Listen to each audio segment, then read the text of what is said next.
This nigga Jimmy uploaded. Finally. New Jimmy upload. Let's go. It's real quick. I've got a quiz for y'all. Won't take long. Just 3 questions. What? Okay. First question. Is this a foul? Now it's Zach Collins on Joel. No. Count it. And the foul. No, it is not. If you answered no, you would be correct. Good job. Thank you. Okay. It's gonna get a bit harder now. Is this a foul? The corner, the ball fake that he's so good at. No, another offensive Yes. rebound from Embiid. And Yes. Osman blocked him. I lied. It didn't get any harder. Because if you said no, you again are correct. Really? Now, Wait. last question. Wait. And this will Wait. I don't want to listen to you said no. And Osman blocked ball fake that he's so good at. No, another offensive rebound from Embiid. I ain't gonna lie. I thought he got his arm there. He did it. My apologies. Not a foul. And Osman blocked him. I lied. It didn't get any harder. Because if you said no, you again are correct. Now, last question. And this will stump even the biggest Hoops fans. Is this a foul? Simon. Reese Maxey over to Joel Embiid. Hell no. Already dropped. And you But I got it bet right, all of them got because called. of course you did. Because this is obviously not a But foul. no, it's At fine. least not to anyone who's All right, played or see you. watched or even Appreciate been you around for tuning basketball in, at man. any capacity in their life. And yet Joel Embiid Stay safe. continues to feast off of these phantom calls night after night. How is he doing this? Has he performed witchcraft on these refs? Does Embiid have dirt on Adam Silver? How is this a foul? Is Joel Embiid cheating the game? Or is he just using the rules to his advantage like countless other players before him?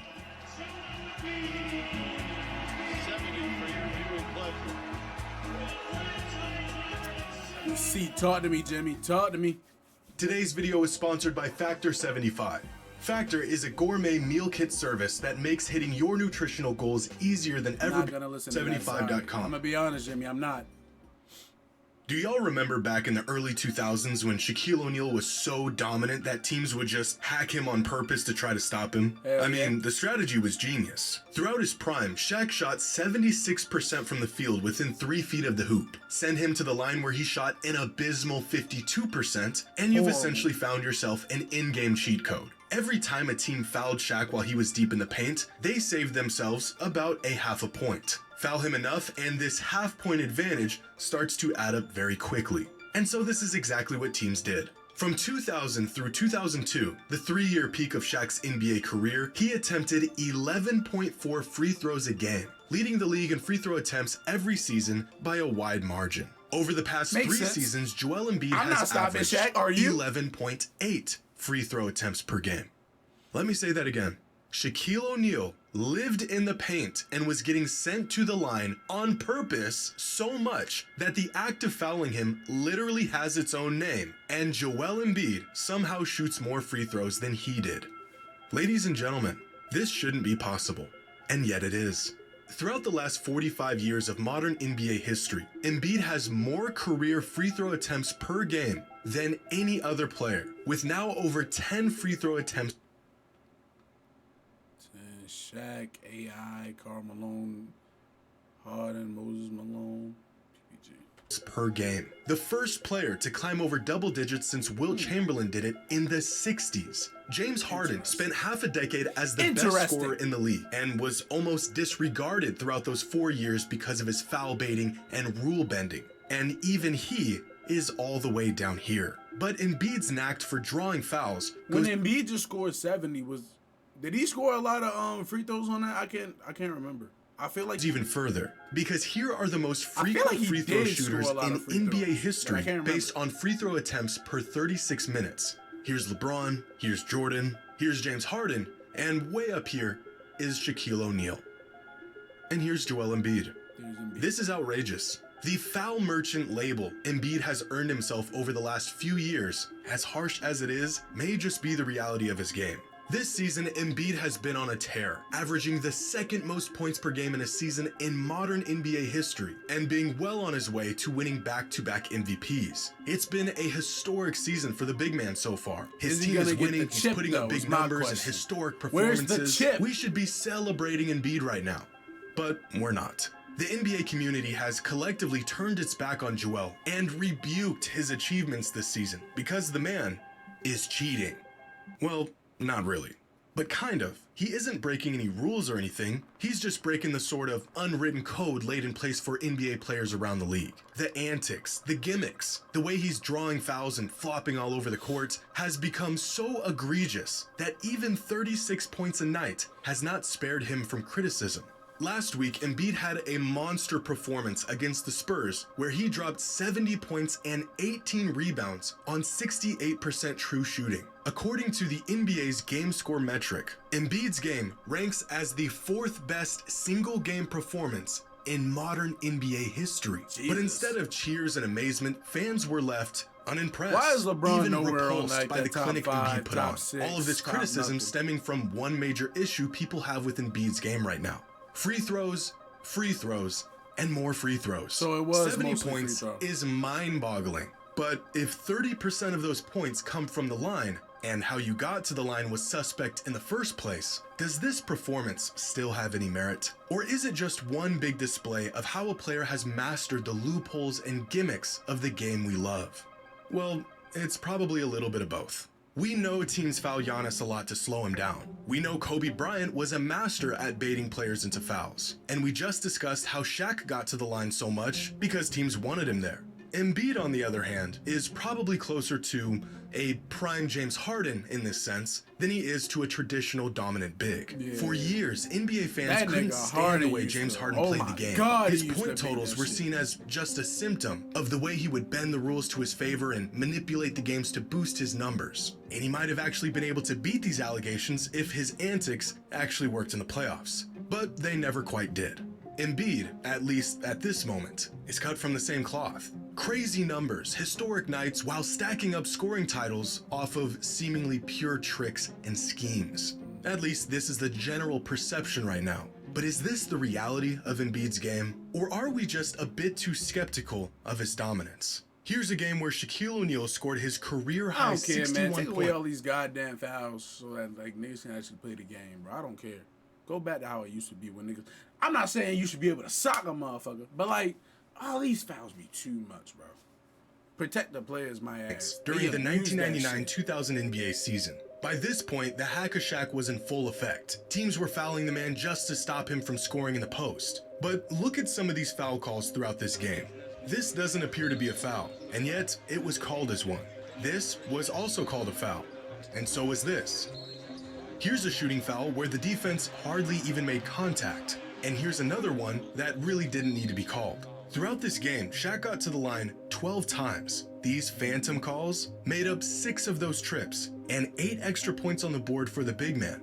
Here's a game from Michael Jordan's 1989-1990 season, the game where he scored a career-high 69 points, and by this point, he was the NBA's premier superstar. And so he got superstar calls. And how many of like those came this from one, free throws? Jordan with a rebound. and this one, Jordan gets Elo airborne. oh, and this one too. In fact, during this away game, Cavaliers fans were losing it over the disparity in calls and favoritism the refs were showing Michael. Into the 7-footer Purdue. I mean, yeah, that's Michael Jordan. Yeah. Cleveland wanted to get a foul against Jordan. It didn't come. Here with another rebound. Now watch Michael get to the line here. They're going to really get mad. He got into the paint, gets the 2. And for good measure, here's another one. The existence of superstars getting treated different than other players is not new to the NBA.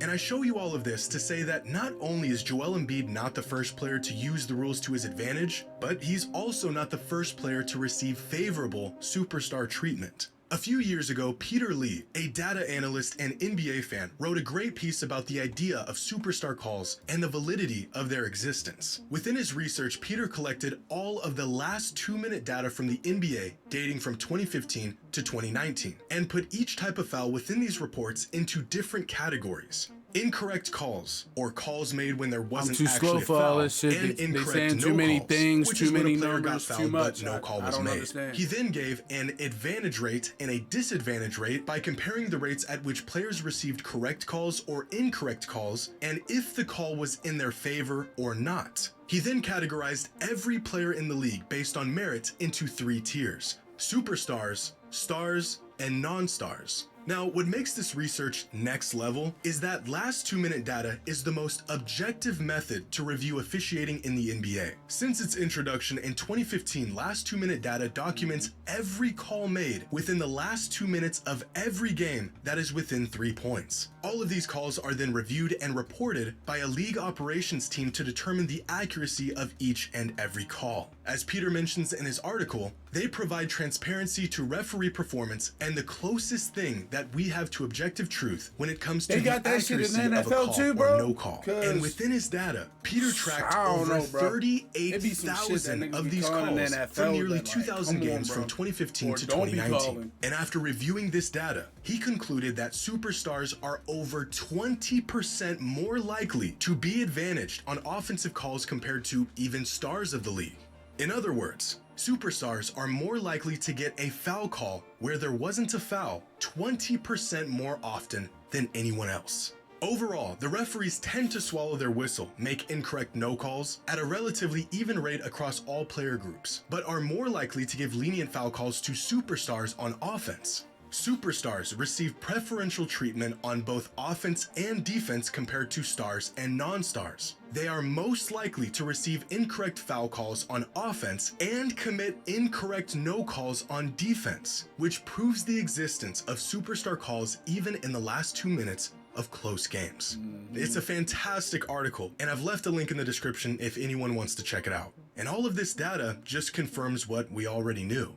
Superstars get calls. So then why is Joel Embiid getting criticized for being on the receiving end of this star treatment when countless players before him did the same thing?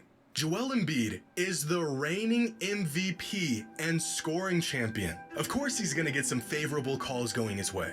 But just like referees give preferential treatment to superstars, fans give preferential treatment to certain players as well. Specifically, players who have proven that their tactics and antics actually work when it matters. 36 points per game is no fluke. But when your production and efficiency plummet by nearly 25% in the postseason and your superpowers wear off when your team needs you most, all of a sudden that 36 a night So I said, Joel, where's the chip? I feel like at this point in his career, Embiid's reputation precedes him. And Where's right the now, trophy? even above his incredible scoring abilities, his reputation is a choke artist. The man is a legit megastar, but it is still difficult to just look. And niggas are saying that Lamar is the Embiid of the league, right? Fuck. We were so close, bro. I don't care. I'm still salty, bro. Fuck, bro. Oh, man. Look past his playoff blunders. You want to know if a player's play style is actually effective? If it's more than just a quick gimmick? If it works in the playoffs? And as great as he's been in the regular season, it's hard to look at Embiid's performances this year without the lens of skepticism because of his playoff lows. Right now, he exists within the same vein as players like Allen Iverson and James Harden. MVP caliber players, scoring fiends, and offensive juggernauts who continue to fall flat when it mattered most. Is Joel Embiid cheating the game of basketball? No. Embiid is far from the first player to boost his game with brazen schemes and rule-bending methods. He's not the first player to benefit from superstar treatment, and he's also not the first player to receive criticism for it. Hope you all enjoyed, and as always, until next time. That just pissed me off thinking about it, bro. Like, niggas really call Lamar the Embiid of the league, bro. He don't deserve that title, bro. I don't care. It's just he happened to go up against the best nigga in the fucking league. Like, I mean, I don't know, bro. What do you want from me, bro? What do you want from my QB, bro?